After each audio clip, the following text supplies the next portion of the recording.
गनीम और फितना की कहानी। अलिफ लैला।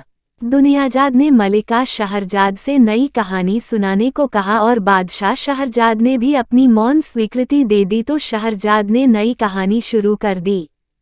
उसने कहा कि पुराने जमाने में दमिश्क नगर में एक व्यापारी रहता था जिसका नाम अयूब था। उसके दो ही संतानें थीं, एक पुत्र और एक पुत्री। पुत्र का नाम था गनीम और पुत्री का अलकिंत। पुत्री अत्यंत रूपवती और गुणवंती थी और उसे जो भी देखता उस पर मुग्ध हो जाता। कुछ समय के बाद अयूब बीमार पड़ा और उस बीमारी से उबर न सका। गनीम अभी बिल्कुल नौजवान था। पिता का पूर्ण रूपेण अंतिम संस्कार करने के बाद उसने व्यापार वस्तुओं तथा संपत्ति को संभालना शुरू किया। उसने अपने पिता के गोदाम में जाकर देखा कि बहुत सी गांठें हैं जिन पर बड़े बड़े अक्षरों में बगदाद लिखा है। उसकी समझ में कुछ न आया और उसने अपनी माँ से पूछा कि गठरियों और गांठों पर बगदाद क्यों लिखा है।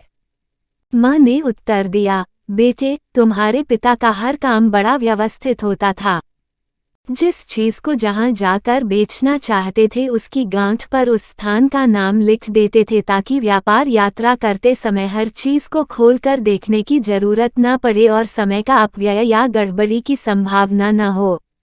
जिन गांठों पर बगदाद लिखा है उन्हें वे बगदाद जाकर बेचना चाहते थे, किंतु इस व्यापार यात्रा पर जाने के पहले ही वे महायात्रा पर चले गए। बगदाद की यात्रा न हो सकी और बगदाद में बेची जाने वाली वस्तुएं यहीं धरी रह गईं। यह कहकर वह अपने पति की याद में रोने लगी। गनीम ने उस समय माता की दशा देखकर कुछ कहना उचित न समझा, किंतु यह बात उसके मन में बैठी रही और एक दिन उचित अवसर पाकर उसने माँ से कहा, पिताजी का छोड़ा हुआ काम मैं पूरा करूँगा। वे यह माल बगदाद नहीं ले जा सके, इसे मैं वहां ले जाकर बेचूंगा। उसकी माँ यह बात सुनकर बड़ी दुखी हुई और बोली, बेटा, अभी तुम्हारी उम्र कम है, तुम इतनी लंबी यात्रा के योग्य नहीं हो। अभी तो मैं तुम्हारे पिता के रंजी से उबर नहीं पाई हूँ, फिर तुम भी अपने बिछोह का दुख मुझे देना चाहते हो। तुम यात्रा का विचार दिल से निकाल दो। कम मुनाफे पर यह चीजें यहीं दमिश्क के व्यापारियों के हाथ बेच दो। इस लंबी यात्रा में तुम पर बड़ी मुसीबतें पड़ेगी। मुझे यह मंजूर है कि थोड़ी आय में जीवन यापन करें, तुम्हें किसी प्रकार का दुख हो यह मुझे मंजूर नहीं। किंतु गनीम पर अपनी माँ के समझाने बुझाने का कोई असर नहीं हुआ।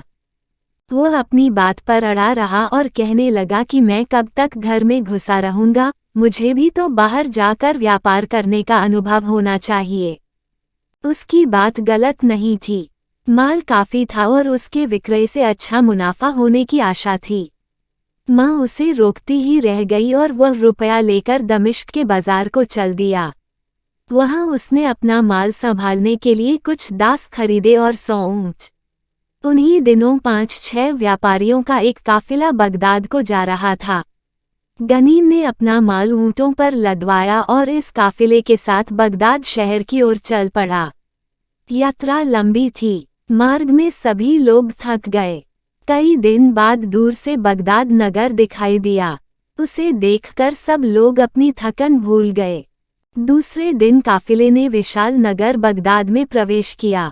वे सब लोग एक बड़ी सराय में उतरे। गनीम ने अपना माल उस सराय में उतार दिया, किंतु स्वयं उस भीड़भाड़ में नहीं रहना चाहा। उसने एक अच्छा मकान किराए पर लिया जिसमें एक सुंदर बाग भी था। वह यात्रा में बहुत थक गया था, इसलिए उसने कुछ दिन तक मकान में रहकर आराम किया। जब रास्ते की थकान बिल्कुल जाती रही तो उसने नए कपड़े पहने और वहां के व्यापारियों से मिलने के लिए उस जगह को चल दिया जहां वे लोग व्यापार की बातें करने के लिए एकत्र होते थे। वह अपने साथ अपने माल के नमूने भी 2 दासों के सिरों पर लदवा कर ले गया। व्यापारी उसके पिता को अच्छी तरह जानते थे। उन्होंने उसका प्रेमपूर्वक स्वागत किया। उन्होंने उसके लाए हुए कपड़ों के नमूने भी पसंद किए और उसका सारा माल खरीद लिया। गनीम को अप्रत्याशित लाभ हुआ। उसने अपना सारा दूसरा माल भी उसी दिन बेच दिया, सिर्फ एक गांठ बचा ली। दूसरे दिन अपने घर से निकलकर वह बाजार की सैर करने निकला तो उसे यह देखकर बड़ा आश्चर्य हुआ कि सारी दुकानें बंद थीं। उसने आसपास के लोगों से पूछा कि आज बाजार बंद क्यों है। उसे बताया गया कि अमुक व्यापारी, जो यहाँ के व्यापारियों में सबसे धनी था, आज सवेरे मर गया है। गनीम ने उचित समझा कि उसके अंतिम संस्कार में शामिल हो।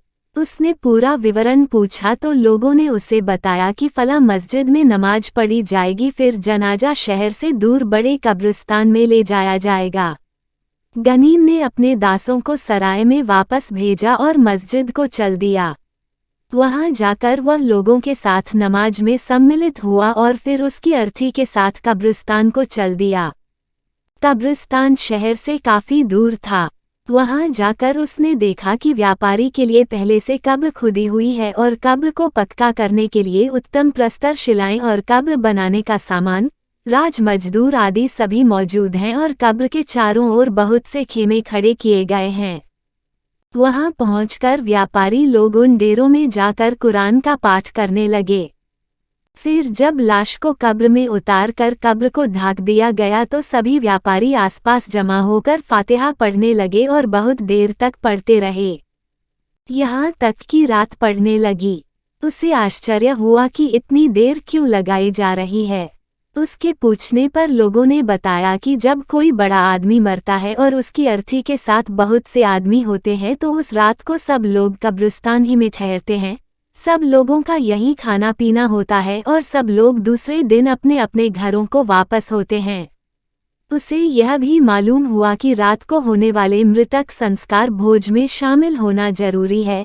यह वहाँ की रस्म है और सब लोग इस पर जोर देते हैं। अतएव गनीम को रात के भोज में शामिल होने के लिए रुकना पड़ा, किंतु वह थोड़ा बहुत खा पी कर वहाँ से चुपचाप शहर की ओर चल दिया। उसने सोचा कि घर खाली देखकर कहीं चोर घुसकर मेरा धन न लूट ले जाएं, या ऐसा ना हो कि मेरे दासी बेईमानी करें और मेरा धन लेकर रफू चक्कर हो जाएं। वो बगैर किसी को बताए आया था, इसलिए किसी से रास्ता भी ठीक तरह नहीं पूछ सका था। वो दिन भर का थका था, चोरी के विचार से परेशान था और रास्तों से अच्छी तरह परिचित भी नहीं था। फलस्वरूप वह अंधेरे में बुरी तरह भटक गया और उसे किसी प्रकार वह मार्ग न मिला जिस पर चलकर वह घर पहुँचे।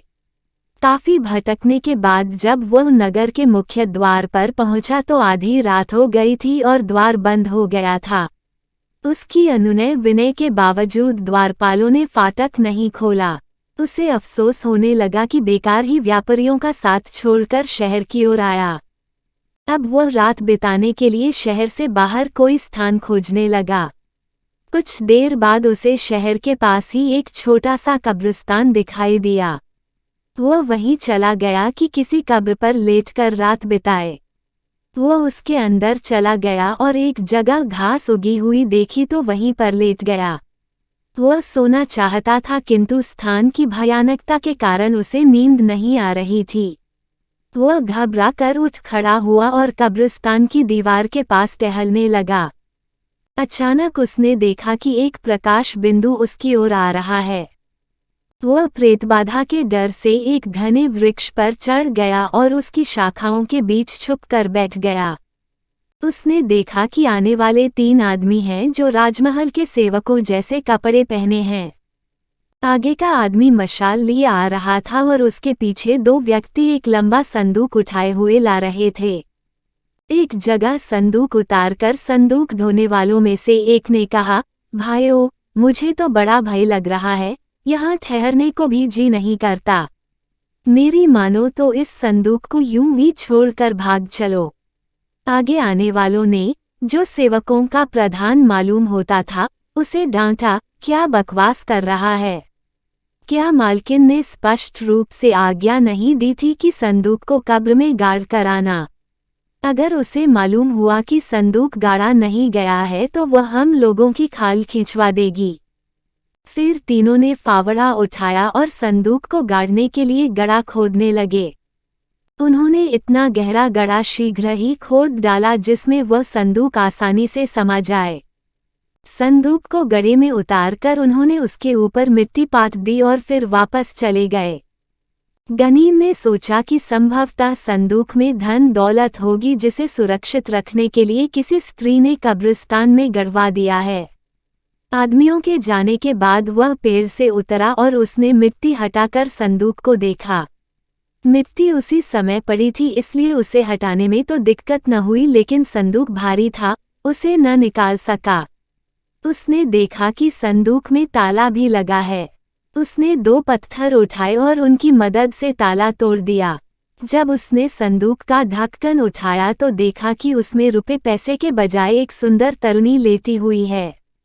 उसे बड़ा आश्चर्य हुआ।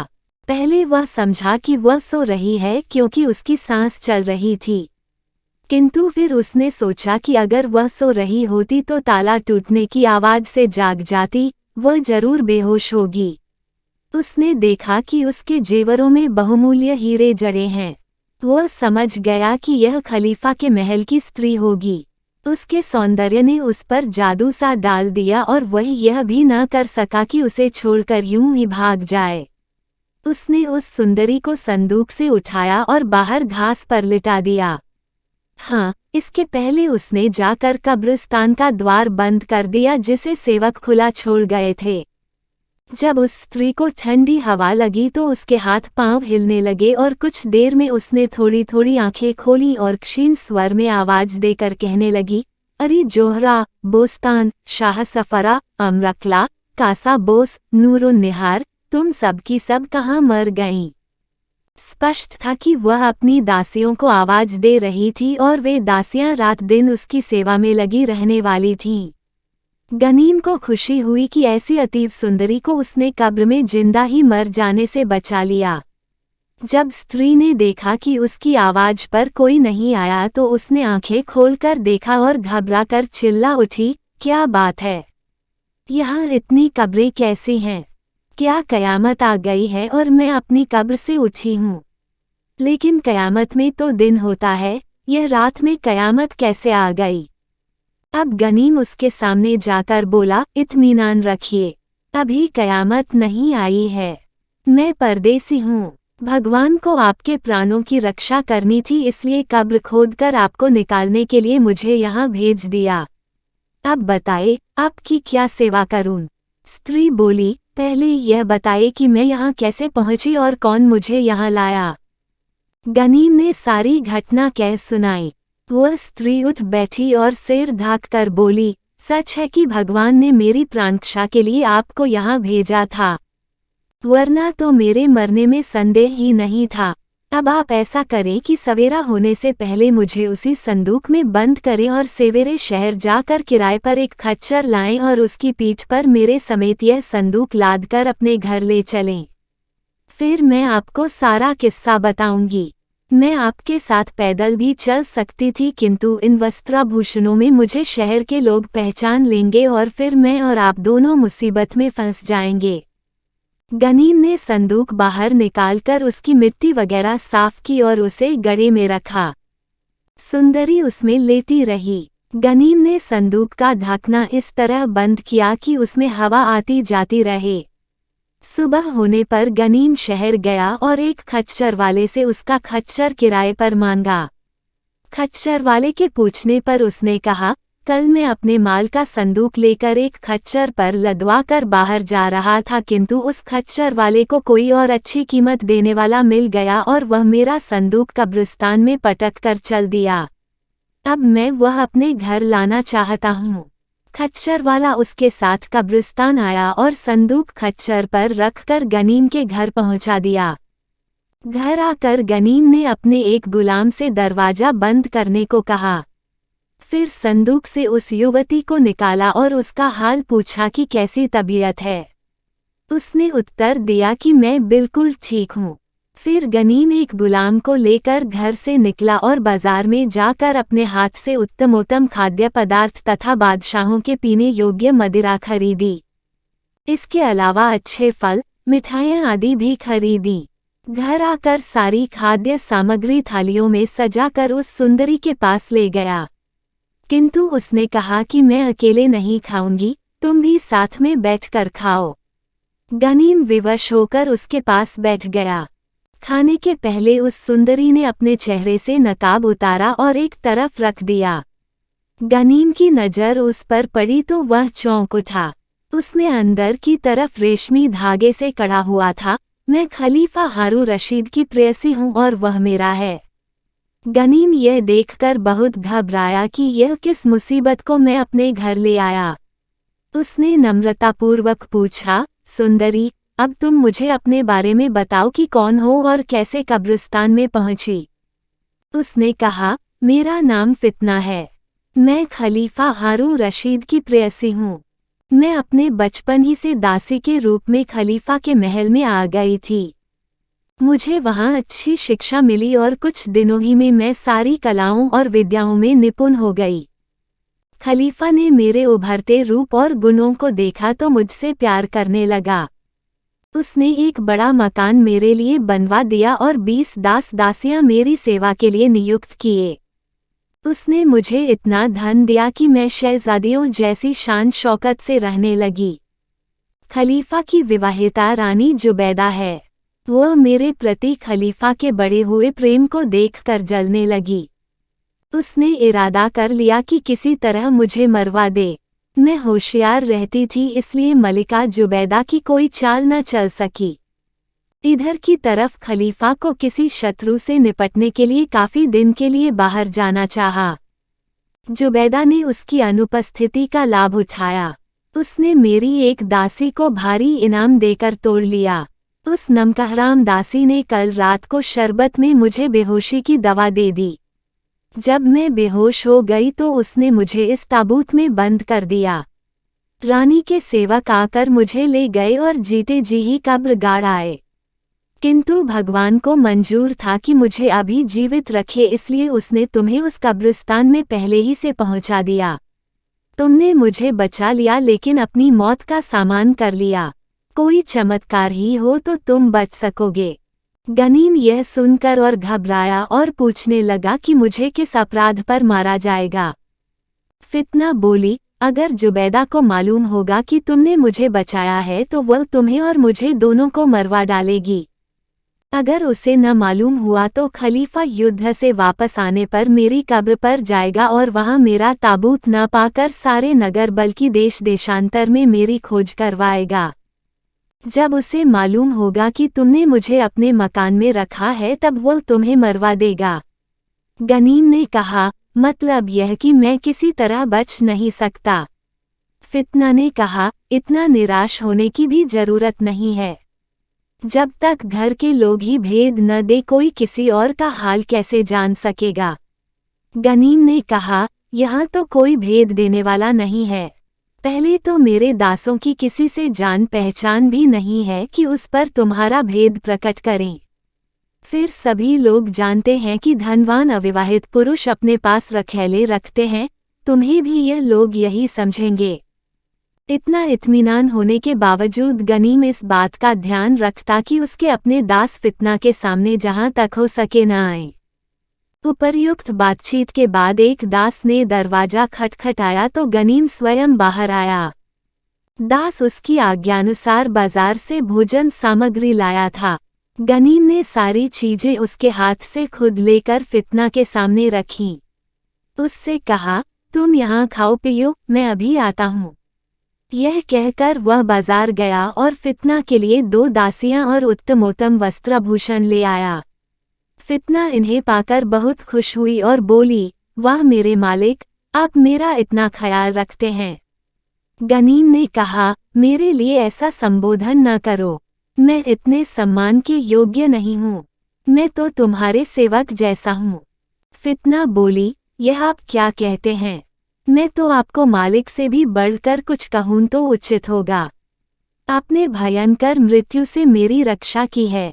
मैं कितना कुछ भी करूं सारे जीवन आपका एहसान नहीं उतार सकती। मेरी दशा में यह कैसे संभव है कि मैं आपको अपने दास जैसा समझूं? गनीम यह सुनकर मुस्कुराकर रह गया।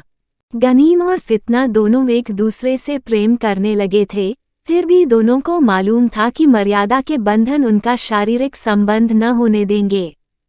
कारण यह था कि फितना खलीफा की संपत्ति थी और बादशाह की संपत्ति का उपयोग कोई प्रजाजन नहीं कर सकता। शाम होने पर गनीम ने घर के अंदर दिए जलवाए और भूमि पर स्वच्छ चादरें बिछाकर उस पर बढ़िया शराब और फल लाकर रखे। बगदादवासियों की साधारण रीति यह थी कि दिन में रोटी, मांस आदि ठोस पदार्थ खाते थे और रात को केवल फल खाते थे और शराब पीते थे।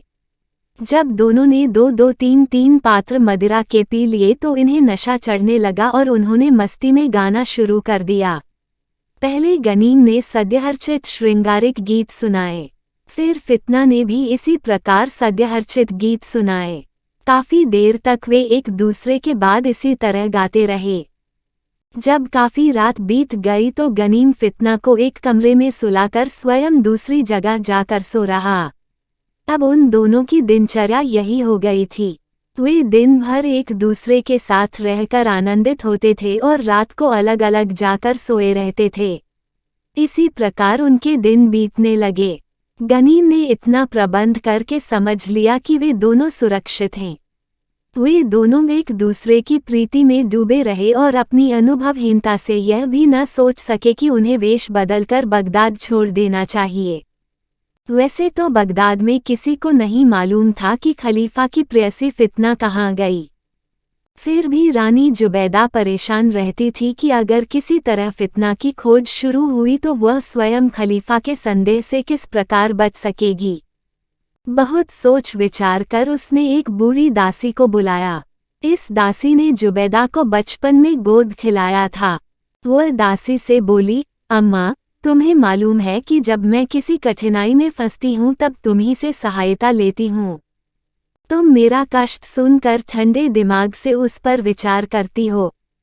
तुम्हारे जैसी चतुर स्त्री मैंने कोई नहीं देखी और तुम्हारे पास प्रत्येक संकट से उबरने का उपाय है। इस समय मुझे एक ऐसी चिंता लगी है जिससे मेरी नींद हराम हो गई है। बुढ़िया ने पूछा, बेटी ऐसी क्या बात है? जुबैदा ने उसे पूरा किस्सा बताया। मैंने फितना को बेहोशी की दवा दिलवा कर कुछ आदमियों के द्वारा एक छोटे कब्रिस्तान में जिंदा गड़वा दिया है। अब इस बात पर कैसे पर्दा डालूं? उसे वीरान कब्रिस्तान में गड़वाया ही इसलिए है कि उसका पता किसी को न चले, किंतु खलीफा उसे बहुत प्यार करता है और युद्ध से लौटकर वो उसकी खोज जरूर करवाएगा और अगर भेद खुल गया तो मुझे अपनी प्रतिष्ठा बचाना कठिन हो जाएगा। बुढ़िया बड़ी खुर्राट थी। उसने कहा, बेटी तुम बिल्कुल चिंता न करो, यह कौन बड़ी बात है। मैं ऐसी तरकीब बताऊंगी कि किसी को इस मामले में तनिक भी संदेह न हो सकेगा। खलीफा तुम पर कोई संदेह नहीं करेंगे। जुबैदा ने कहा, अम्मा ऐसा क्या उपाय हो सकता है? बुढ़िया बोली, बताती हूँ। तुम कारीगर से एक बड़ा सा लकड़ी का पुतला बनवाओ, उसकी ऊंचाई औरतों जैसी होनी चाहिए। मैं उस पर पुराने कपड़े लपेट दूंगी। फिर एक ताबूत मंगवा कर उसमें वही पुतला रख देना और तुरंत ही शाही कब्रिस्तान में गड़वा देना। इतना ही नहीं, कब्र के ऊपर एक आलीशान मकबरा भी बनवा देना और उस मकबरे में फितना का एक बड़ा सा चित्र टंगवा देना। कब्र पर रोज बहुत ही दिए जलवाया करना। कभी कभी तुम और तुम्हारी दासियां काले कपड़े पहनकर मकबरे पर जाया करें और वहां जाकर फितना के लिए मातम किया करें। फितना की अपनी दासियों तो रोजाना काले कपड़े पहनकर फितना के लिए मातम करने को उसके मकबरे पर काले कपड़े पहनकर जाया ही करेगी। खलीफा जिस दिन आने को हो उस दिन तुम विशेष रूप से मातम करने के लिए जाना। खलीफा यह देखकर तुमसे जरूर पूछेंगे कि काले कपड़े क्यों पहने हो। तुम कहना कि तुम्हारी प्रेयसी और मेरी प्यारी सखी फितना का निधन हो गया है, उसी के मातम में मैंने यह कपड़े पहने हैं। यह सुनकर खलीफा को बहुत दुख होगा, किंतु वह रो पीट कर बैठ जाएगा। जुबैदा ने कहा, अगर कहीं खलीफा ने फितना की कब्र खुदवाकर उसका अंतिम दर्शन करना चाहा तब तो भेद खुल ही जाएगा और मैं झूठी पड़ जाऊंगी। बुढ़िया ने कहा, ऐसा नहीं हो सकता। हमारे इस्लाम धर्म के अनुसार कोई कब्र खुलवाई नहीं जा सकती। फिर फितना खलीफा की कितनी ही प्यारी क्यों न हो, थी तो उसकी दासी ही। दासी के लिए कौन बादशाह इतना झंझट करता है कि धार्मिक नियमों का भी उल्लंघन कर दे। अब तुम पुतला जल्दी बनवाओ, बल्कि तुम भी यह झंझट न करो। मैं स्वयं एक अच्छे और विश्वस्त कारीगर को जानती हूँ, वह तुरंत ही इस काम को कर देगा। बुढ़िया ने फिर कहा, तुम्हें एक काम सावधानी से करना होगा। तुम उसी दासी को बुलाओ जिसने तुम्हारे कहने पर फितना को शरबत में बेहोशी की दवा दी थी। उसे आदेश देना कि वह फितना के सेवकों तथा अन्य राजकर्मचारियों में यह बात प्रसिद्ध कर दे कि उसने एक सुबह फितना को उसके बिस्तर में मरा पाया है। यह भी जरूरी है कि जिस दिन तुम अपनी तैयारी पूरी करके उसे आदेश दो, उसी दिन वह फितना की मौत की खबर फैलाए और किसी को फितना के कमरे में प्रवेश करने की अनुमति न दे। तुम तुरंत राजमहल के मुख्य प्रबंधक हबशी मसरूर को बुलाकर राजकीय शोक का आदेश दे देना और ताबूतमय पुतले के फितना के कमरे में भेजकर उसे समारोहपूर्वक बाहर निकलवाना। संदेह की कोई गुंजाइश नहीं रहनी चाहिए। रानी जुबैदा ने बुढ़िया को गले लगा लिया और अपने संदूकचे से एक हीरे की अंगूठी उसे इनाम दी और कहा, अम्मा, तुमने मुझ पर बड़ा एहसान किया है। अब मेरे जी को चैन आया। अब तुम तुरंत कारीगर के पास जाओ और जितनी जल्दी हो सके उससे पुतला बनवाओ। यहाँ का प्रबंध मैं करती हूँ। बुढ़िया दूसरे ही दिन कारीगर से उचित नाप का एक पुतला बनवा लाई। इधर फितना की दासी ने फितना के मरने का शोर मचा दिया और जुबैदा ने मसरूर को आदेश देकर वह ताबूत गड़वा दिया जिसमें काठ का पुतला रखा हुआ था। उसने स्वयं भी काले कपड़े पहनकर मातम शुरू कर दिया। दूसरे दिन सैकड़ों मजदूर लगवाकर कब्र पर बड़ा मकबरा खड़ा कर दिया और उसमें फितना का चित्र लगवा दिया। वह स्वयं भी दासियों समेत काले कपड़े पहनकर फितना के मकबरे पर मातम करने गई। इतने आयोजन के फलस्वरूप समस्त नगर निवासियों को मालूम हो गया कि फितना मर गई है। गनीम को शहर में यह समाचार मिला तो उसने आकर फितना से कहा, सुंदरी, तुम्हारी मृत्यु का समाचार सारे शहर में फैल गया है। फितना ने कहा, मैं भगवान की आभारी हूँ कि उसने तुम्हारे हाथों मेरी प्राण रक्षा करवाई। भगवान की कृपा रही तो वे सब लोग जो इस समय मेरे विरुद्ध षड्यंत्र कर रहे हैं शर्मिंदा होंगे।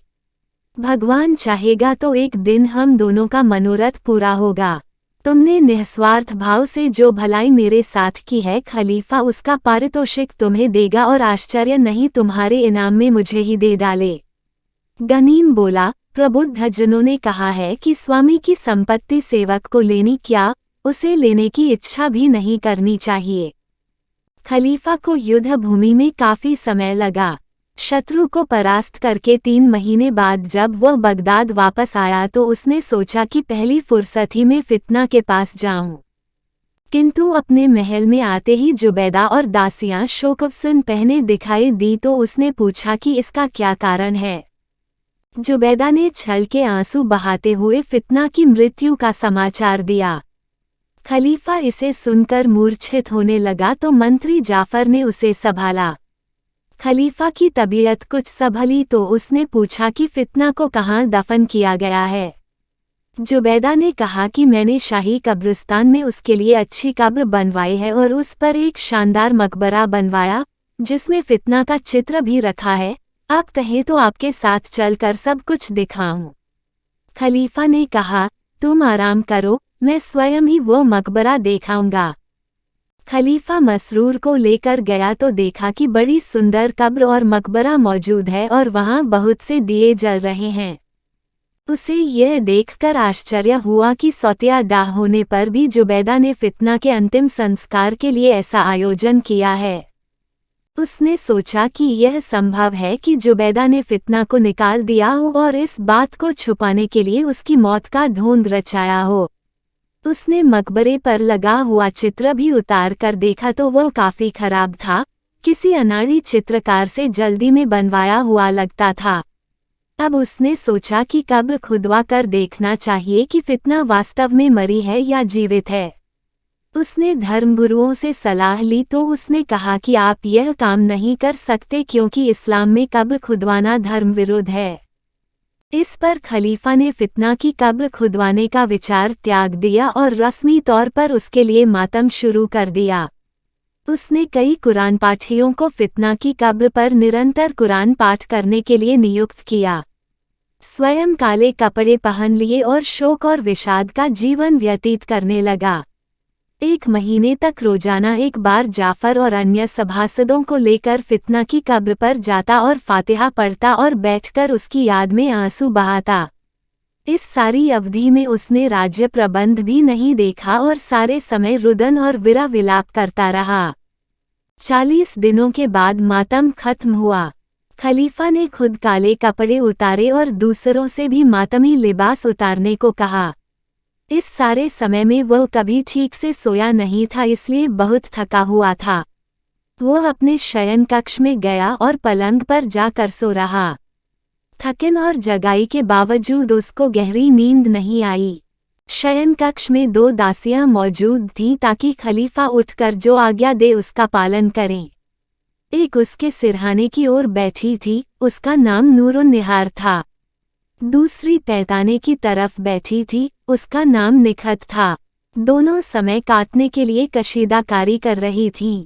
पहली ने खलीफा को सोता जानकर कहा, मुझे एक शुभ संवाद मिला है जिससे खलीफा खुश होंगे। फितना मरी नहीं है। निखत ने आश्चर्य से उच्च स्वर में कहा, है, फितना जिंदा है। उसकी ऊंची आवाज से खलीफा जाग गया और डांट कर बोला, बदतमीजो, तुमने शोर करके मुझे क्यों जगाया? दासी ने कांपते हुए उत्तर दिया, हुजूर, मेरा अपराध क्षमा करें, मैंने आपके आराम में विघ्न डाला, किंतु इस दूसरी दासी ने बात ही ऐसी कही थी जिससे मेरी आवाज ऊंची हो गई। इसने कहा है कि आपकी प्रेयसी फितना मरी नहीं है, जीवित हैं। खलीफा ने नूरुन निहार से पूछा तो उसने हाथ जोड़कर कहा, सरकार, मुझे आज शाम ही को फितना का लिखा हुआ एक पत्र मिला है। मैं चाहती थी कि आपके शयन कक्ष में आते ही वह पत्र आपको दिखाऊं, क्योंकि उसमें फितना ने सारा हाल लिखा है। किंतु आप बहुत थके हुए थे, इसलिए मैंने सोचा आपके जागने पर सारा हाल आपको बताऊं। खलीफा ने कहा, तू बड़ी बेवकूफ है, इतना महत्वपूर्ण पत्र छुपाए रही। अभी निकालकर वह पत्र मुझे दे। और हाँ, तुझे वह पत्र मिला कहाँ?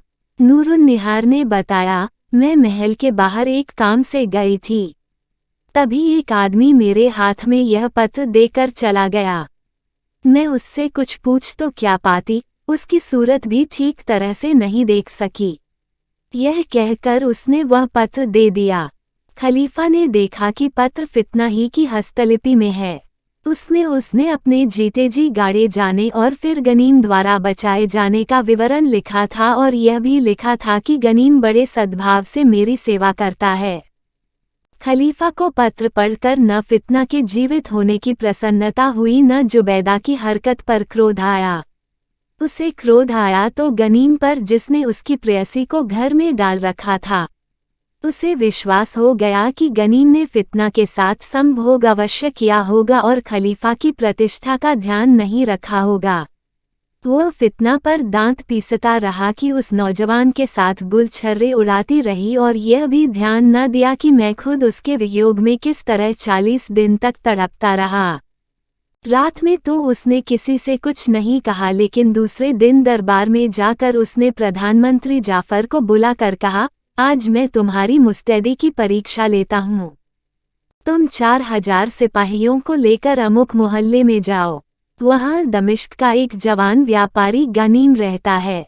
उसके पिता का नाम अयूब है। उसने मेरी प्रेयसी फितना को रख छोड़ा है। तुम जाकर गनीम को पकड़ो और उसके हाथ पैर बांध कर ले आओ। और ध्यान रहे कि फितना भी हाथ से निकलने न पाए। उसे भी पकड़ कर ले आना, किंतु उसे बांधना नहीं। इसके साथ ही जिस मकान में गनीम रहता है उसे खुदवा कर जमीन के बराबर करवा देना। मैं उन दोनों को कठोर दंड देना चाहता हूँ। मंत्री जाफर ने यह आज्ञा पाकर 4000 सैनिक बुलाए और कुछ ही देर बाद गनीम के भव्य भवन को चारों ओर से घेर लिया। वह अपने साथ सैकड़ों बेलदार भी ले गया था ताकि मकान को खुदवा कर जमीन के बराबर करवा दे। सिपाहियों को भी उसने ताकीद की कि बहुत होशियार रहो ताकि गनीम कहीं से निकलकर भागने न पाए। गनीम पकड़ा जाता किंतु फितना राज कर्मचारियों के तौर तरीकों से परिचित थी। उसने दूर ही से मंत्री को सेना के साथ आते देखकर समझ लिया कि खलीफा को यहाँ का हाल मालूम हो गया है और उसने दोनों को पकड़वाने के लिए सेना भेजी है। उसी समय गनीम और फितना भोजन से निवृत्त हुए थे। फितना को बड़ा भय अपने से अधिक गनीम के लिए हुआ क्योंकि वह उसे प्रेम करने लगी थी। उसने यह भी सोचा कि खलीफा को मुझसे प्रेम है इसलिए मुझे तो मामूली सजा ही देगा, किंतु इस निरपराध को जरूर मरवा डालेगा। उसके मुंह से गिरफ्तारी के लिए सैनिकों के आने का हाल सुनकर गनीम प्राण भय से कांपने लगा और उसमें बोलने और उठने की शक्ति भी नहीं रही। फितना ने झुंझला कर उसे हाथ पकड़कर उठाया और बोली, मूर्ख, देर करने का समय नहीं है। तुम फौरन गुलामों जैसे कपड़े पहनो, मुंह और हाथ पैर में कोयले का चूरा मलो जिससे हबशी मालूम पड़ो। इसके बाद रसोई के बर्तनों का टोकरा लेकर बाहर निकल जाओ। वे लोग तुम्हें गुलाम समझकर जाने देंगे। इसके अलावा और किसी तरह तुम्हारी जान नहीं बच सकेगी। अगर वे लोग पूछें कि तुम्हारा मालिक कहाँ है तो कहना कि घर के अंदर है। गनीम ने कहा, इस समय मुझे अपने प्राणों से भी अधिक तुम्हारी सुरक्षा की चिंता है। फितना बोली, मेरी चिंता न करो, मैं खलीफा के सामने अपना सारा अपराध क्षमा करवा लूंगी, किंतु तुम्हें देखते ही वह तुम्हें मरवा डालेगा और किसी की कुछ न सुनेगा। मैं घर का सामान भी बचा लूंगी और यह भी संभव है कि बाद में समझा बुझाकर खलीफा से तुम्हें माफी दिलवा दूं। अब तुम देर न करो, जैसा मैंने कहा है उसी उपाय से बचकर निकल जाओ। गनीम फिर भी हिचक रहा था लेकिन फितना ने उसे जबरदस्ती गुलामों के कपड़े पहना दिए। गनीम ने अपने हाथ पैर और मुंह पर राख और कोयले का चूरा मलकर एक टोकरे में रसोई के खाली बर्तन लेकर निकला। सिपाहियों ने समझा कि घर का यह गुलाम बर्तनों पर कलई करने जा रहा है, इसलिए उन्होंने उससे रोक टोक नहीं की। वह बड़े इत्मीनान से मंत्री जाफर के सामने से निकल गया और जाफर को भी कुछ संदेह न हुआ। जाफर के साथ जो बड़े बड़े जासूसों के अफसर थे वे भी गनीम के छद्म वेश के धोखे में आ गए और गनीम के प्राण फितना की बताई तरकीब से बच गए।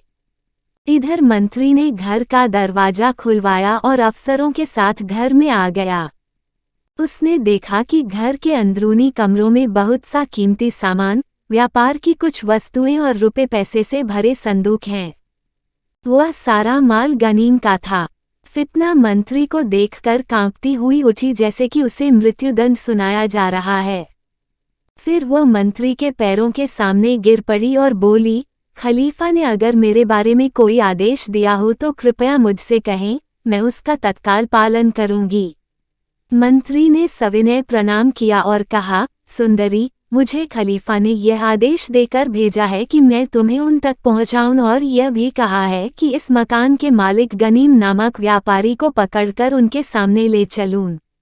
उन्होंने यह भी आदेश दिया है कि इस घर को खुदवाकर जमीन के बराबर करवा दूं।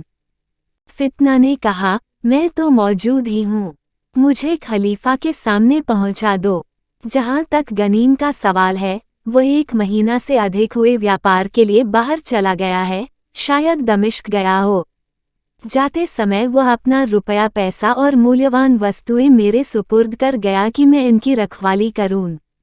आप इस माल असबाब को भी खलीफा के ताशखाने में पहुंचा दीजिए और फिर घर का जो चाहे कीजिए। मंत्री जाफर ने यही किया। उसने पहले मकान की तलाशी ली किंतु गनीम कहीं नहीं मिला। फिर उसने मजदूरों के सिरों पर रखवा कर गनीम की सारी संपत्ति राजमहल में पहुंचा दी।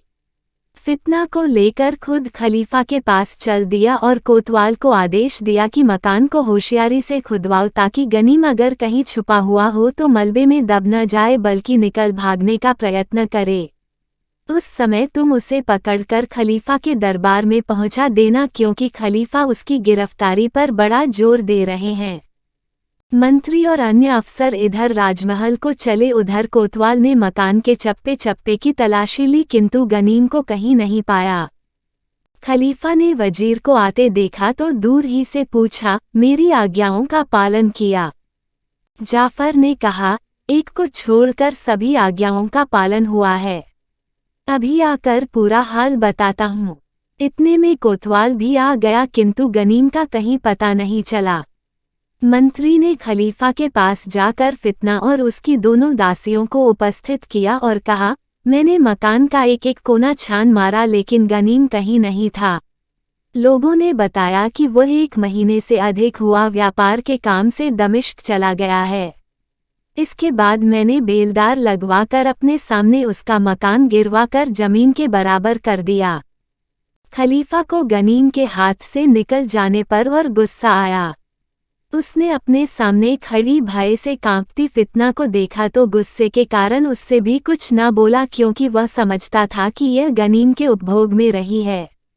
उसने महल के हबशी प्रबंधक मसरूर से कहा कि इसे दासियों के लिए बने बंदीगृह में डाल दे। यह बंदीगृह खलीफा के अपने निवास कक्षों से लगा हुआ था। फिर खलीफा ने उसी क्रोध की दशा में पत्र लेखक को बुलवाया और दमिश्क के हाकिम के नाम निम्नलिखित पत्र लिखवाया। दमिश्क के हाकिम को खलीफा हारून रशीद की ओर से ज्ञात हो कि दमिश्क के मृत व्यापारी अयूब का पुत्र गनीम शाही महल की एक दासी का अपहरण करके ले गया था। इस समय वह भागा हुआ है। आप उसे हर जगह ढूंढवाएं। जहां मिले उसे पकड़कर हथकड़ी डालकर गलियों में फिराएं और सिपाहियों को आदेश दे कि हर चौराहे पर उसे कोड़े मारें और घोषणा करें कि बादशाह या खलीफा के साथ धोखा करने वाले और उसकी दासी को भगाने वाले का यही दंड होता है। फिर उसे पहरे में मेरे पास भेज दे ताकि मैं उसका उचित न्याय करूं। उसके घर को खुदवा दें और उस जमीन पर हल चलवा दें। अगर वह न मिले तो दमिश्क में उसकी माँ, बहन, भाई या जो भी दूसरे कुटुंबी हों उन्हें भी इसी प्रकार का दंड 3 दिन तक दिया जाए। अगर दमिश्क का कोई और निवासी गनीम की किसी प्रकार की प्रत्यक्ष या परोक्ष सहायता करता हुआ पाया जाए तो उसे भी इसी प्रकार नगर में अपमान तथा मकान खुदवा डालने का दंड दिया जाए। इस आदेश को जरूरी समझें और इसका अविलंब और पूर्णरूपेण पालन करें। खलीफा ने यह पत्र बंद करवाया और लिफाफे पर अपनी मुहर लगवाए। फिर एक दूत को आज्ञा दी, इसे दमिश्क के हाकिम के पास ले जाकर दो। अपने साथ एक सिखाया हुआ कबूतर भी ले जाओ। इस पत्र की रसीद दमिश्क के हाकिम जुबैनी से लेकर कबूतर के पंख में बांधकर इधर उड़ा देना ताकि उसी दिन कुछ घंटों के अंदर मुझे मिल जाए। दूत ने खलीफा का पत्र जुबैनी को दिया तो उसने वह रस्म के अनुसार पहले अपने सिर पर रखा और 3 बार चूमकर खोला और पढ़ा। फिर दूत को उसकी रसीद दे दी। इसके बाद जुबैनी कोतवाल और सिपाहियों को लेकर गनीम के घर पर पहुंचा। गनीम जब से दमिश्क छोड़कर बगदाद गया था तब से उसने कोई पत्र भी अपनी मां को नहीं भेजा था। जो व्यापारी उसके साथ गए थे उन्होंने भी बताया कि गनीम उनसे अलग रहने लगा था। बहुत दिनों तक उसका पता न चलने से मां ने सोचा कि वह मर गया है। वो खूब रोई जैसे उसके सामने ही उसका बेटा मरा हो। उसने अपने घर में प्रतीक रूप में उसकी कब्र बनवाई और उस पर उसका चित्र रखा और रोज कुछ देर के लिए कब्र पर बैठकर मातम करती जैसे कि वास्तव में गनीम की लाश कब्र के अंदर हो। उसकी बेटी अलकिंत भी अपनी मां के साथ मिलकर अपने भाई का मातम किया करती थी। उनके पड़ोसी भी अक्सर मातम में शरीक हो जाया करते थे। अच्छे पड़ोसी इसी तरह मातम में शरीक हुआ करते थे। जुबैनी ने दरवाजे पर जाकर आवाज दी तो अंदर से एक दासी निकली। जुबैनी ने स्वयं उससे पूछा कि गनीम कहाँ है। दासी दमिश्क के हाकिम को पहचान गई और घबराहट में हकला कर बोली, सरकार, गनीम का तो काफी दिन पहले देहावसान हो गया है। उसकी माँ और बहन रोज उसकी कब्र पर बैठकर मातम किया करती हैं। इस समय भी वहां बैठी मातम कर रही हैं। जुबैनी ने दासी की बात पर विश्वास नहीं किया और खुद ही कोतवाल समेत घर के अंदर घुस आया और सिपाहियों से कहा, घर का कोना कोना छानो और गनीम कहीं छुपा हो तो उसे बाहर निकालो। गनीम की माँ और बहन ने बाहरी आदमियों को देखकर अपने चेहरे ढाक लिए। फिर गनीम की माँ ने जुबैनी के पैरों के पास जमीन से सिर लगाकर पूछा कि कैसे कष्ट किया। उसने कहा, देवी जी, हम तुम्हारे पुत्र गनीम की तलाश में आए हैं। वो यहाँ है या नहीं? वह बोली, वो तो बहुत दिन हुए मर गया और अब हम माँ बेटियां उसकी कब्र पर मातम ही किया करते हैं। यह कहकर वह अपने बेटे की याद करके फूट फूट कर रोने लगी और आगे कुछ न कह सकी। जुबैनी मन में सोचने लगा कि अपराधी तो गनीम है, उसकी माँ और बहन का क्या अपराध है। यह हारून रशीद का बड़ा अन्याय है जो इन्हें दंड दे रहा है। किंतु खलीफा का आदेश स्पष्ट था और जुबैनी को उसका पालन करना ही था। कुछ देर में वे लोग जिन्हें जुबैनी ने नगर में गनीम की खोज करने के लिए भेजा था वापस आ गए और जुबैनी को बताया कि गनीम का पता कहीं नहीं चला। गनीम की मां और बहन के मातम करने से जुबैनी को यह भी विश्वास होगा कि गनीम की मृत्यु हो गई है। जुबैनी को इन निर्दोष स्त्रियों को दंड देने में बड़ा कष्ट हो रहा था, किंतु वो खलीफा के आदेश के कारण विवश था। उसने गनीम की मां से कहा, माताजी, आप बेटी को लेकर घर से निकल जाइए। वे बेचारियां घर से निकलकर गली में बैठ गईं। जुबैनी ने इस ख्याल से कि उनकी बेपर्दगी न हो उन्हें अपनी लंबी चौड़ी चादर उड़ा दी। फिर उसने नगर निवासियों को आदेश दिया कि घर में घुसकर सब कुछ लूट लो। यह सुनते ही सैकड़ों मनुष्य घर में घुस गए और उन्होंने कुछ ही मिनटों में घर का सफाया कर दिया। गहने, कपड़े, बर्तन, काठ, कबाड़ सब लूट कर ले गए। गनीम की मां और बहन दुख और आश्चर्य से इस लूटपाट को देखती रहीं। फिर जुबैनी ने कोतवाल को आज्ञा दी कि घर को गिरवाकर जमीन के बराबर करवा दो। कोतवाल ने सैकड़ों मजदूर लगवा दिए और कुछ मिनटों के बाद घर का नाम निशान तक बाकी न रहा। दोनों स्त्रियां यह देखकर सिर पीट कर रोने लगीं। लेकिन उन्हें तो और भारी मुसीबतें देखनी थीं।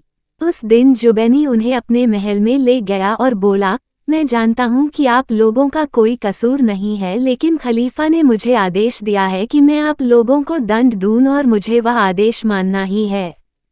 दूसरे दिन वो उन्हें महल से बाहर मैदान में लाया और आज्ञा दी कि इनके कपड़े उतार दो और पुरवासी इनके नंगे शरीरों पर कोड़े चलाएं।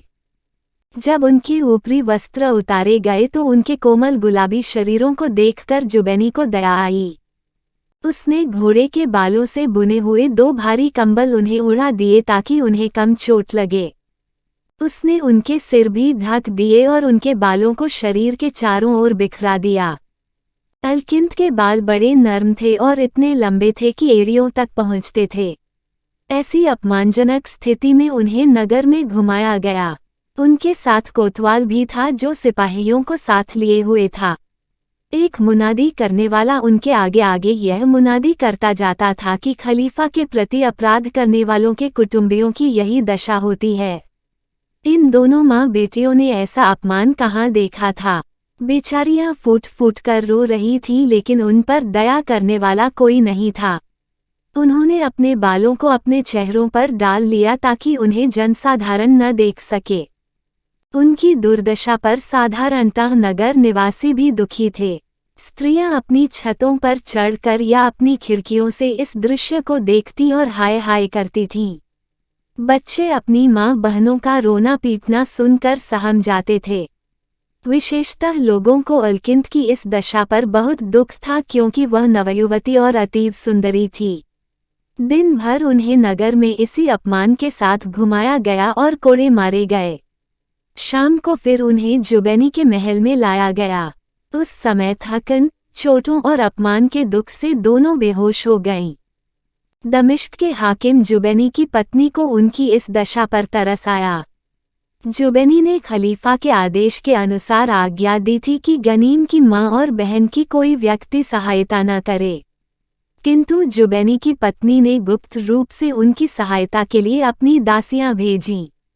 इन दासियों ने उन बेहोश पड़ी औरतों के मुंह पर गुलाब जल के छींटे दिए और उनके आंखें खोलने पर उन्हें शरबत पिलाया।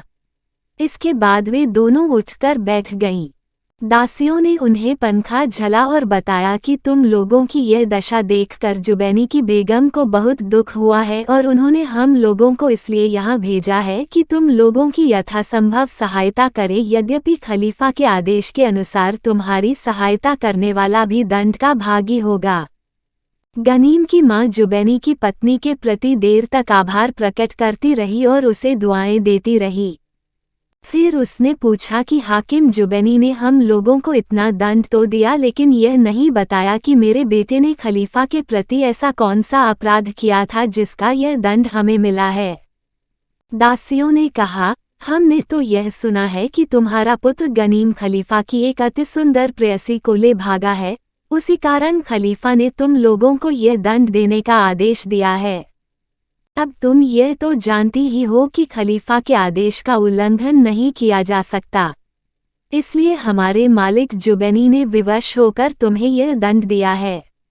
वैसे हमारे मालिक को तुम्हारे निर्दोष होने के कारण तुम्हें दंड देने का बहुत बड़ा दुख है, और हमारी मालकिन तथा हम लोगों को भी तुम्हारे लिए बड़ा खेद है, लेकिन इस मामूली मदद के अलावा हम लोग तुम्हारी और कुछ सहायता नहीं कर सकते। गनीम की मां ने कहा, यह तो मैं कभी नहीं मान सकती कि मेरे बेटे ने वह अपराध किया होगा जिसका दोष उस पर लगाया गया है। मैंने उसे बचपन ही से उसकी शिक्षा और आचार व्यवहार के प्रशिक्षण पर बहुत परिश्रम किया है। विशेष रूप से हम लोगों ने उसे इस बात की पूरी शिक्षा दी है कि बादशाहों और अमीर उमरा के साथ किस प्रकार का बर्ताव करना चाहिए। अपहरण जैसा लफंगों का काम उससे हो ही नहीं सकता। फिर भी यह सुनकर हमें बड़ी प्रसन्नता हुई कि वह भागा हुआ है, क्योंकि इसका अर्थ यह है कि वह जीवित है। हम तो उसे मरा ही समझ बैठे थे। अगर वह जीता है तो हमें अपनी दुर्दशा और अपमान का कोई दुख नहीं। हम उसके लिए बड़ा से बड़ा कष्ट उठा सकते हैं। हाकिम जुबैनी ने जो कुछ किया हमें उसकी कोई शिकायत नहीं है। अलकिंद को भी अच्छी तरह होश आ गया था। वो अपनी माँ की बातें सुनकर उसके गले से लिपट गई और बोली, अम्मा, तुमने बिल्कुल ठीक कहा। अगर भाई जिंदा है तो मैं उसके पीछे और भी कष्ट भोगने के लिए तैयार हूँ। इसके बाद दोनों माँ बेटी फूट फूट कर रोने लगीं। जुबैनी के महल की दासियों को भी दुख हुआ और वे भी रोने लगीं। फिर इन दासियों ने उन्हें भोजन करने को कहा। उनकी इच्छा तो नहीं थी, किंतु दासियों के बहुत कहने सुनने से उन्होंने थोड़ा बहुत भोजन पेट में डाल लिया। खलीफा का आदेश था कि उन लोगों को 3 दिन तक सार्वजनिक अप्रतिष्ठा का दंड दिया जाए। अतएव जुबैनी ने दूसरे दिन भी उन्हें उसी प्रकार नगर में अपमानपूर्वक फिराने का आदेश दिया। किंतु अब नगर निवासी इस बेकार बात से बहुत ऊब चुके थे। वे अपना काम धंधा बंद करके शहर के बाहर चले गए। उनकी स्त्रियों ने भी घरों के दरवाजे और खिड़कियां बंद कर लीं। इस प्रकार सार्वजनिक अपमान का उद्देश्य ही पूरा नहीं हुआ। जुबैनी के इशारे पर उन लोगों पर सिपाहियों की मार भी दिखाने भर की पड़ी। उसके अगले दिन भी दंड की यह रस्म पूरी की गई। उस दिन भी नगर में सन्नाटा रहा। इसके अगले दिन जुबैनी ने आज्ञा देकर घोषणा करवाई कि कोई नगर निवासी इन दोनों स्त्रियों को अपने यहाँ शरण न दे, वरना खलीफा के द्वारा निर्धारित दंड का भागी होगा। साथ ही आज्ञा दी कि इन दोनों को नगर की सीमा से बाहर कर दिया जाए ताकि यह जहां चाहे चली जाएं। पहले वे दोनों नगर निवासियों के पास ही गईं कि कुछ सहायता लें, किंतु सभी को डर था कि खलीफा के आदेश से जुबैनी उन्हें दंड देगा, इसलिए जिसके पास जाती वह या तो उन्हें दुत्कार कर भगा देता या खुद भाग जाता। 2-4 जगह यह व्यवहार देखकर गनीम की मां ने बेटी से कहा, इस शहर में हमें कोई भी व्यक्ति आश्रय नहीं देगा, सभी को अपनी जान की पड़ी है। यहाँ तो शरण क्या, कोई हमें भीख भी नहीं देगा जिससे हम पेट भर सकें। अब इसके अलावा और कोई उपाय नहीं है कि हम किसी अन्य देश में जाएं। इधर जुबैनी ने कबूतर द्वारा खलीफा के पास संदेश भिजवाया कि आपके आदेश का पालन कर दिया गया। खलीफा ने उसी कबूतर से यह आदेश भिजवाया कि 3 मंजिल 1 दिवसीय यात्रा की दूरी इधर उधर तक के गांवों में मुनादी करा दो कि इन लोगों की कोई आदमी सहायता न करे, ताकि इन लोगों को फिर से अपने शहर में आने की कोई संभावना ही न रहे। जुबैनी ने खलीफा के आदेशानुसार यह मुनादी तो करवा दी, किंतु इन दोनों से कह भी दिया कि नए आदेश के अनुसार तुम्हें कोई शरण 3 मंजिलों तक नहीं मिल सकेगी। साथ ही उन दोनों को आधी आधी अशर्फी भी चुपके से दे दी कि 4-6 दिन तक खाने का प्रबंध कर लें। वे दोनों जुबैनी के दिए कंबल ओढ़कर और गले में पुराने कपड़ों की बनी भीख की झोली डालकर शहर से निकलीं। रात के समय वे किसी मस्जिद में जाकर पड़ी रहती और मस्जिद न होती तो किसी टूटी फूटी सराय के कोनों में ठहर जाती। काफी दूर जाने पर वे एक गांव में पहुंची। वहां किसानों की स्त्रियां उनके चारों ओर एकत्र हो गईं और पूछने लगीं कि कौन हो। उन्होंने बताया कि हम लोग खलीफा के आदेशानुसार प्रताड़ित किए गए हैं। स्त्रियों ने पूछा कि खलीफा ने तुम्हें यह दंड क्यों दिया, तो उन्होंने पूरा हाल बताया। किसानों की स्त्रियों को उनकी इस दशा पर बड़ी दया आई। उन्होंने उनके कंबलों को उतरवाकर उन्हें पहनने के लिए अपने कपड़े दिए और उन्हें भोजन कराया। किंतु वे गांव में क्या करती, उन्हें गनीम को भी खोजना था। इसलिए एक दिन आराम करके दूसरे दिन वे वहां से चली और पूर्ववत मांगते खाते कुछ दिनों बाद हलब नगर में पहुंची। वहां 2-4 दिन घूमकर गनीम का पता लगाने की कोशिश की। फिर वहां से रवाना हुई और कई दिन के बाद मोसिल नगर पहुंची। वहां भी कई दिन तक पूछने पर गनीम का पता न चला, तो वे दोनों बगदाद की ओर चली कि शायद वह उसी नगर में कहीं छुप रहा हो। यद्यपि इन भिखमंगी बनी हुई स्त्रियों को किसी छुपे हुए अपराधी का पता मिलना असंभव था, तथापि आशा बलवती होती है, और वही आशा इन्हें द्वार द्वार भटका रही थी। बेचारियां हर एक से गनीम के बारे में पूछती और हर जगह से जवाब मिलता कि हमें कुछ नहीं मालूम। उधर फितना पर क्या बीती यह भी सुनिए। वह बेचारी अपने कारागार की तंग कोठरी में रात दिन विलाप किया करती। उसी कोठरी से लगा हुआ खलीफा के आवास का आंगन था। वह अक्सर शाम को उस आंगन में टहलता और उसी समय अपनी प्रशासनिक समस्याओं पर विचार किया करता था। एक शाम को वह वहां टहल रहा था कि उसे अत्यंत करुण ध्वनि सुनाई दी। वह उसे सुनकर खड़ा हो गया। उसने ध्यान से सुना तो अपनी प्रेयसी फितना की आवाज पहचानी। वह कान लगाकर सुनने लगा। फितना रो रो कर कह रही थी, अभागे गनीम, तू कहाँ है?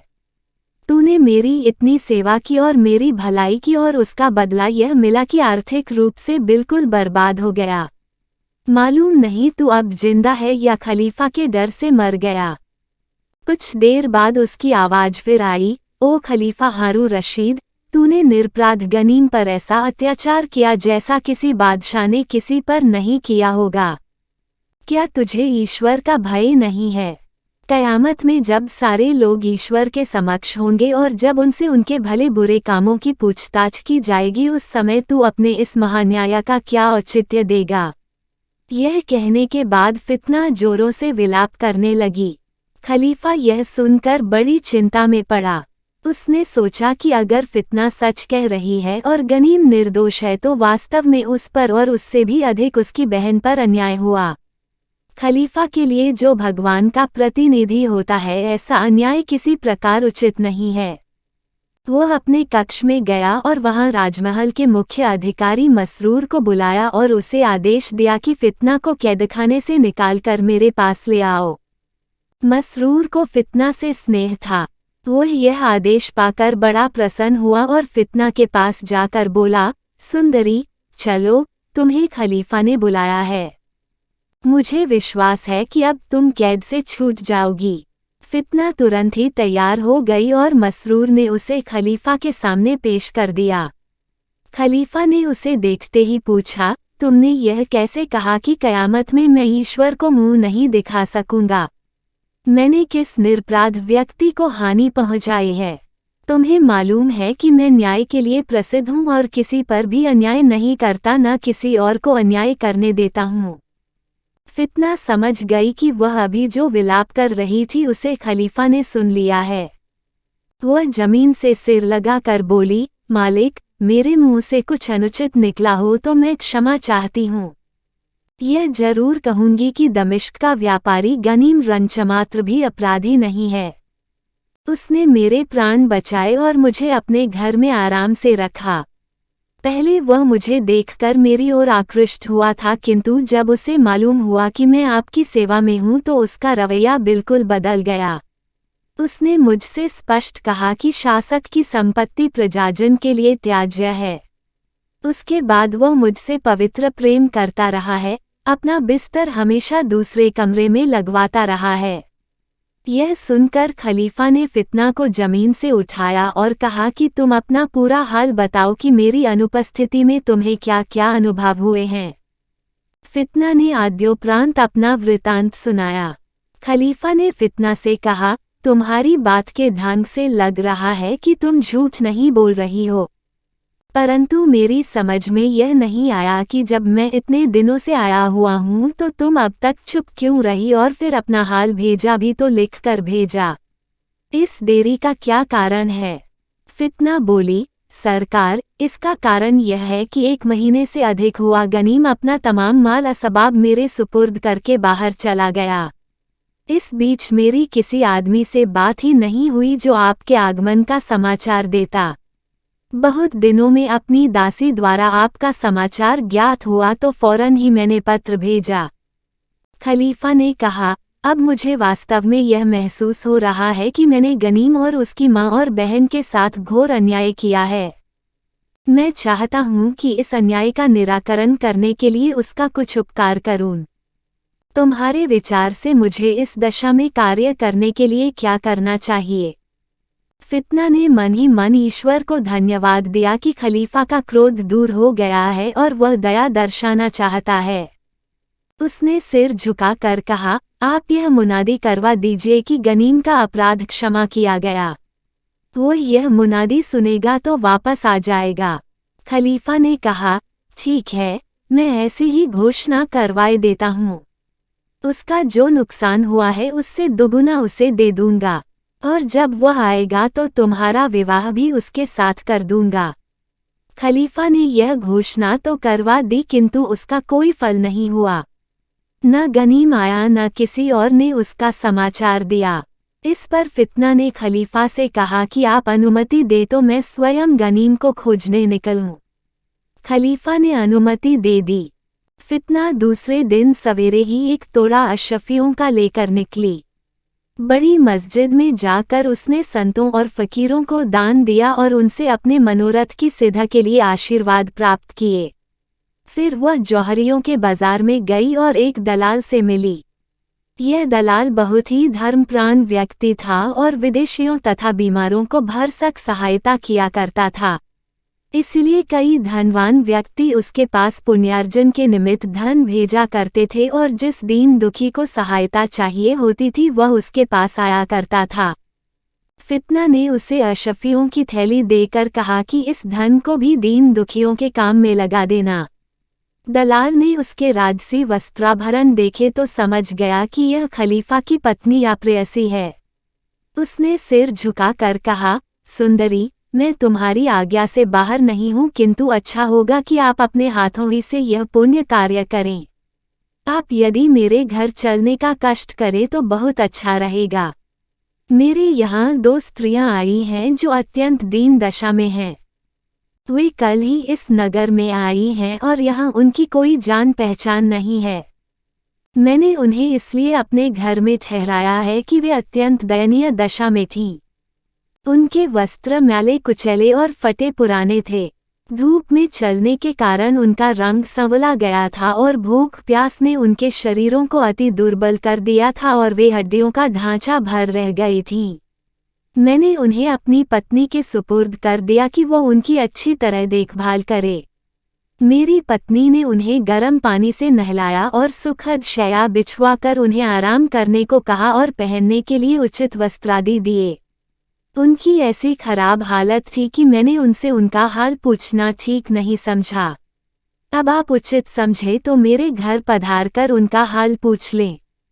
दलाल ने अपने घर का पता बताया तो फितना ने अपना शाही टट्टू तुरंत उस ओर दौड़ा दिया। दलाल भी उसके साथ दौड़ने लगा। फितना ने कहा, आप इस प्रकार न दौड़िए। आप जैसे सज्जन व्यक्ति के साथ मैं यह व्यवहार नहीं करना चाहती। आप अपना एक दास मेरे साथ कर दीजिए और स्वयं बाद में धीरे धीरे आइए। दलाल ने अपना दास साथ कर दिया और फितना दलाल के घर जाकर सवारी से उतरी। दास ने अंदर जाकर सूचना दी कि एक बादशाही महल की महिला मिलने आई है। दलाल की पत्नी यह सुनकर जल्दी से उठी कि घर के दरवाजे पर जाकर राजमहिषी का स्वागत करे। फितना ने इसका अवसर न दिया। वह स्वयं दास के पीछे पीछे चलकर जनानखाने में आ गई। दलाल की पत्नी उसके पांव चूमने को झुकी। फितना ने यह भी न करने दिया। उसका सिर उठाकर वह बोली, महाभागे, मैं उन 2 परदेशी स्त्रियों को देखने आई हूँ जो कल आपके घर पर आई हैं। दलाल की पत्नी उसे लेकर आगंतुकों की चारपाइयों के पास आ गई। फितना ने उनके पास जाकर कहा, देवियों, मैं आप लोगों का हाल चाल पूछने और आपकी सेवा करने के लिए आई हूँ। वे स्त्रियां गनीम की माँ और बहन थीं। माँ ने फितना को आशीष दी, भगवान तुम्हें इस सत्कार्य का भरपूर फल दे। हम लोगों पर तो ऐसी आपदा पड़ी है जो कि भगवान शत्रु पर भी न डाले। यह कहकर वह रोने लगी। उसे रोते देखकर फितना और दलाल की पत्नी की आंखों में आंसू आ गए। फिर फितना ने कहा, माताजी, आप कृपया अपना वृतांत मुझे बताएं, मैं भरसक आपकी सहायता करूंगी। गनीम की मां ने कहा, बेटी, खलीफा की प्रेयसी फितना हमारे दुर्भाग्य का कारण बन गई है। फितना यह सुनकर भी चुप ही रही और ध्यानपूर्वक प्रौढ़ा की बात ऐसे सुनने लगी जैसे फितना को जानती ही न हो। गनीम की मां ने कहा, मैं दमिश्क के प्रसिद्ध व्यापारी स्वर्गीय अयूब की पत्नी हूँ। मेरा पुत्र गनीम व्यापार के लिए बगदाद आया था। वहां उस पर फितना को भगाने का आरोप लगाया गया और खलीफा ने उसके वध की आज्ञा दी। लेकिन वह न मिला तो खलीफा ने दमिश्क के हाकिम को आदेश दिया कि गनीम की मां और बहन को 3 दिन बीच शहर में कोड़े मारे जाएं और घर का सामान लुटवा दिया जाए और घर गिरवा कर जमीन के बराबर करवा दिया जाए। हाकिम ने ऐसा ही किया और 3 दिन तक हम माँ बेटी को पिटवाकर दमिश्क से निकाल दिया। इस सब पर भी हम दोनों को अपने भाग्य से कोई शिकायत नहीं रहेगी अगर मेरा प्यारा बेटा हमें देखने को मिल जाए। खलीफा की प्रेयसी के कारण हम पर और हमारे पुत्र पर जो कुछ अन्याय हुआ है वो हम खुशी से और हमेशा के लिए माफ़ कर देंगे और हमें उससे पूरी सहानुभूति और पूरा प्यार हो जाएगा अगर हमारा प्यारा गनीम हमें मिल जाए। फितना बोली, माताजी, मैं ही वो अभागी फितना हूँ जो तुम्हारे दुर्भाग्य का कारण बनी। किंतु मेरे दुर्भाग्य से आप लोगों की जितनी प्रतिष्ठा नष्ट हुई है भगवान चाहेगा तो उससे दुगुनी बनेगी और जो कुछ तुम्हारी धन हानि हुई है उसके बदले कई गुना धन तुम्हें मिलेगा। मेरी बात पर खलीफा ने विश्वास कर लिया है और मुनादी करवा दी है कि गनीम का अपराध क्षमा कर दिया गया और गनीम खलीफा के दरबार में हाजिर हो। माताजी, अब तुम धीरज रखो। खलीफा अब तुम लोगों से कुपित नहीं है। वह गनीम से मिलना चाहता है। वह चाहता है कि जो अन्याय उससे गनीम पर हुआ है उसका पूरा बदला उसे काफ़ी इनाम इकराम देकर कर दे। उसने मुझसे यह भी कहा है कि गनीम आएगा तो मैं तेरा विवाह उसके साथ कर दूंगा। आज से तुम मुझे भी अपनी बेटी समझो। गनीम की माँ यह सुनकर पहले तो स्तंभित रही, फिर खुशी के आंसू बहाने लगी। उसने उठकर फितना को गले लगा लिया और रोने लगी। फितना भी उससे चिमट कर रोने लगी। फिर गनीम की माँ के साथ अलकिंद के पास गई और उसे गले लगाकर प्यार किया। फिर उन दोनों को धीरज बंधाते हुए कहने लगी, यहाँ पर गनीम का जो कुछ धन था उसका नुकसान नहीं हुआ है। वह सुरक्षित है और तुम लोगों को पूरा का पूरा मिलेगा। यद्यपि मैं जानती हूँ कि धन से तुम्हारी तसल्ली नहीं होगी क्योंकि तुम गनीम को पाना चाहती हो। भगवान ने चाहा तो वह भी तुम्हें आ मिलेगा। भगवान के लिए कोई बात कठिन नहीं है। जब उसने तुम पर इतनी अनुकंपा की है तो गनीम का तुमसे आ मिलना क्या मुश्किल है। यह लोग यह बातें कर ही रही थीं कि दलाल आ गया और बोला, कुछ देर पहले मैंने देखा कि एक ऊंटवाला एक निर्बल रोगी को कजावे में रस्सी से बांधकर यहाँ के बड़े औषधालय में लाया है। मैंने और ऊंटवाले ने उसे ऊंट से कजावे समेत उतारा। हमने बहुत कुछ इसका हाल पूछा परंतु उसने रोने के सिवा और कोई जवाब नहीं दिया। मैंने उसे नितांत शक्तिहीन देखा तो यहाँ ले आया और उसे अपने बगल वाले मकान में उतारा। मैंने उसे साफ कपड़े पहनाए हैं और बाजार से उसके लिए परहेजी खाना मंगवाया है। खाना खाकर शायद उसे बोलने की ताकत आ जाए। फिर उनका हाल पूछकर एक हकीम को लाऊंगा कि उसका ठीक इलाज हो सके। फितना ने यह सुना तो बोल उठी, महोदय, मुझे भी उस बीमार के पास ले चलिए क्योंकि मैं भी उस रोगी को देखना चाहती हूँ। दलाल फितना को वहां ले गया। गनीम की माता ने कहा, इस धर्मात्मा दलाल के पास दूर दूर से दीन दुखी आया करते हैं। बेटी, यह रोगी कहीं तुम्हारा भाई ही न हो। फितना जब उस मकान में पहुंची तो देखा कि एक नौजवान मरीज पलंग पर पड़ा है। उसके बदन की हड्डियां भर रह गई हैं, उसका चेहरा बिल्कुल पीला और भयानक हो गया है और उसकी आंखों से निरंतर आंसू बह रहे हैं। फिर भी हृदय की भावनाओं ने अनजाने ही जोर मारा तो उसके पास झपट कर पहुंची और गौर से देखा तो पहचाना कि यह गनीम ही है। वह रोकर कहने लगी, हाय गनीम, तुम्हारी यह दशा। गनीम ने आंखें खोली और ध्यान से उसे देखकर बोला, अरे सुंदरी, तुम यहाँ। और यह कहकर बेहोश हो गया। अब दलाल आगे बढ़ा। उसने फितना से कहा, आप अभी यहाँ से हट जाइए। कहीं ऐसा न हो कि आपको देखकर हर्षातिरेक के मारे मर जाए। फितना चली गई तो दलाल ने गुलाब जल छिड़क कर गनीम को सचेत किया और उसे एक शक्तिवर्धक शरबत पिलाया। वह होश में आया तो चारों ओर देखकर बोला, सुकुमारी, तुम कहाँ हो? तुम वास्तव में मेरे सामने आई थी या मैंने तुम्हें स्वप्न में देखा था? दलाल बोला, यह स्वप्न नहीं, सत्य था। अब मुझे मालूम हुआ कि तुम ही गनीम हो। खलीफा ने मुनादी करवाई है कि तुम्हारा अपराध क्षमा किया गया। तुम धैर्य रखो, तुम्हारी साथिन तुम्हें सब कुछ बताएगी। मैं तुम्हारे लिए भरसक प्रयत्न करूंगा। फिर दलाल दवा आदि के लिए चला गया। इधर फितना गनीम की माँ और बहन के पास गई और उसने दोनों को बताया कि आगंतुक रोगी गनीम ही है। गनीम की माँ वह सुनकर अपनी खुशी न संभाल सकी और बेहोश हो गई। दलाल भी दवा लेने के पहले किसी काम से वहां आया था।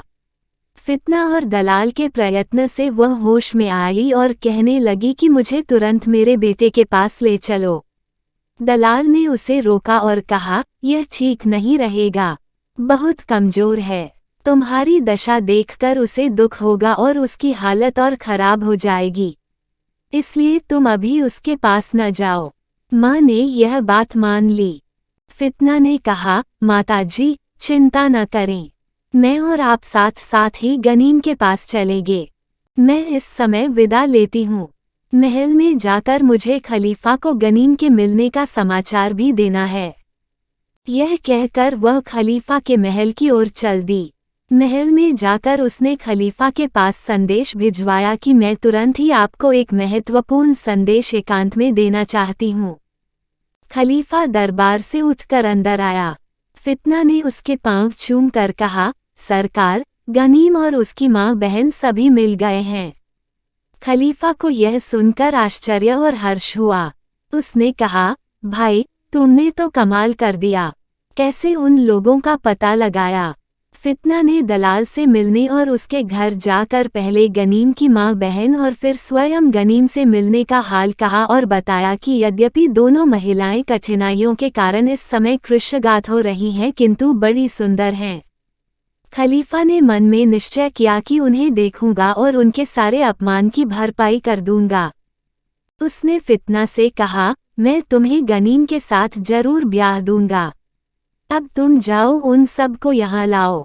दूसरे दिन सुबह फितना अधीरतापूर्वक दलाल के घर पहुंची और गनीम का हाल पूछा। दलाल ने कहा, क्षमादान की बात सुनकर उसकी दशा संभल गई और अब उसे आपके वियोग के अलावा कोई कष्ट नहीं है। हाँ, वो यह लालसा रखता है कि शीघ्रातिशीघ्र आपको और अपनी माँ बहन को, जिनका उल्लेख मैंने कर दिया है, देखे। यह सुनकर फितना पहले अकेली ही गनीम के पास गई। उसकी माँ और बहन को उसने कमरे के बाहर ही छोड़ दिया और कहा कि मैं बुलाऊं तब अंदर आना। फितना के साथ दलाल भी था। उसने कहा, दोस्त, यही वो सुंदरी है जिसे देखकर कल तुम अचेत हो गए थे और बाद में कह रहे थे कि शायद मैंने स्वप्न देखा है। अब इससे अच्छी तरह मिलो। गनीम ने फितना की ओर देखा और कहा, मेरी प्यारी मित्र, पहले तुम यह बताओ कि तुम महल छोड़कर मुझसे मिलने किस तरह आई। मैं तो समझता हूँ कि खलीफा एक क्षण को भी अपने पास से जाने नहीं देता। उसने तुम्हें कैसे आने दिया? फितना ने कहा कि मैं खलीफा की पूर्ण अनुमति से यहाँ आई हूँ और उसने मुझसे यह भी वादा किया है कि तुम्हारे साथ मेरा विवाह करवा देगा। गनीम यह सुनकर बहुत खुश हुआ और बोला, तुम सच कहती हो कि खलीफा तुम्हारा मेरे साथ विवाह करा देगा? क्या इतनी सुखदायी बात संभव है? फितना ने कहा, इसमें आश्चर्य की तो बात ही नहीं है। खलीफा ने तुम्हें मरवा देने की जो आज्ञा दी थी वो गलत संदेह के आधार पर थी। जब तुम उसके हाथ न लगे तो उसने दमिश्क के हाकिम को आदेश दिया कि दमिश्क वाला तुम्हारा घर खुदवाकर जमीन के बराबर करवा दिया जाए, तुम्हारी संपत्ति लुटवा दी जाए और तुम्हारी माँ और बहन को 3 दिन तक सड़कों पर कोड़े लगवाकर दमिश्क से निकलवा दिया जाए। बाद में जब उसे मुझसे मालूम हुआ कि उसके सम्मान के ख्याल से तुमने मुझसे संबंध स्थापित नहीं किया था तो वह अपने जल्दबाजी में लिए हुए अन्याय पर लज्जित हुआ और अब सोच रहा है कि जैसे भी हो सके अपने अन्याय का प्रतिकार करे। गनीम ने विस्तार से अपनी माँ और बहन के बारे में पूछा। फितना ने बताया तो वह रोने लगा। फितना ने कहा, जो हो गया उसे भूल जाओ, अब रोने की जरूरत नहीं, तुम्हारी माँ और बहन यही हैं। गनीम ने कहा कि उन्हें अंदर क्यों नहीं लाती। फितना ने बुलाया तो दोनों अंदर दौड़ी आईं और गनीम को गले लगाकर देर तक रोती रहीं। दलाल ने उन सभी को धीरज बंधाया। फिर गनीम ने अपना पूरा हाल बताया। उसने कहा, खलीफा के भय से बगदाद से भागकर मैं एक गांव में जाकर छुपा रहा। वहां मैं बीमार हो गया। मैं मस्जिद में असहाय पड़ा रहता। एक किसान को मुझ पर दया आई और वो मुझे उठाकर अपने घर ले गया। जहाँ तक उससे हो सका उसने मेरी दवा दारू कराई, किंतु जब मेरा रोग बढ़ता ही गया तो उसने एक ऊँट वाले को किराया देकर कहा कि इस रोगी को बगदाद के बड़े शफाखाने में पहुँचा दे जहाँ बड़े बड़े हकीम इसका इलाज करेंगे। ऊँट वाले ने मुझे रस्सियों से कजावे से बांध दिया क्योंकि मुझ में बैठने की शक्ति भी नहीं थी और मैं ऊँट से गिर जाता। इसके बाद फितना ने सविस्तार अपना हाल बताया कि किस तरह खलीफा ने उसकी काल्पनिक कब्र पर मातम किया, कैसे उसने महल में पत्र भिजवाया, कैसे वह कैद में डाली गई और फिर दोबारा कैसे खलीफा की निगाहों में चढ़ी। गनीम की माँ और बहन ने भी अपना हाल बताया। फिर फितना ने कहा, अब हम सभी को दया में भगवान को धन्यवाद देना चाहिए कि हम सब पर मुसीबत डालकर हमें उससे बाहर निकाला। 2-4 दिन में गनीम का रोग पुनर्तः जाता रहा और फितना ने सोचा कि उसे खलीफा के सामने पेश किया जाए, लेकिन इसके लिए गनीम के पास उपयुक्त वस्त्र मौजूद नहीं थे। फितना फिर महल में जाकर धन लाए और 1000 अशरफियां दलाल को देकर कहा कि इससे गनीम और उसकी माँ और बहन के लिए राजदरबार में पहने जाने योग्य कपड़े सिलवा दो। दलाल को इन बातों का बहुत ज्ञान था। उसने बढ़िया रेशमी थान खरीदे और 3 दिन के अंदर होशियार दर्जियों से तीनों के लिए कपड़ों के कई जोड़े तैयार करवा दिए।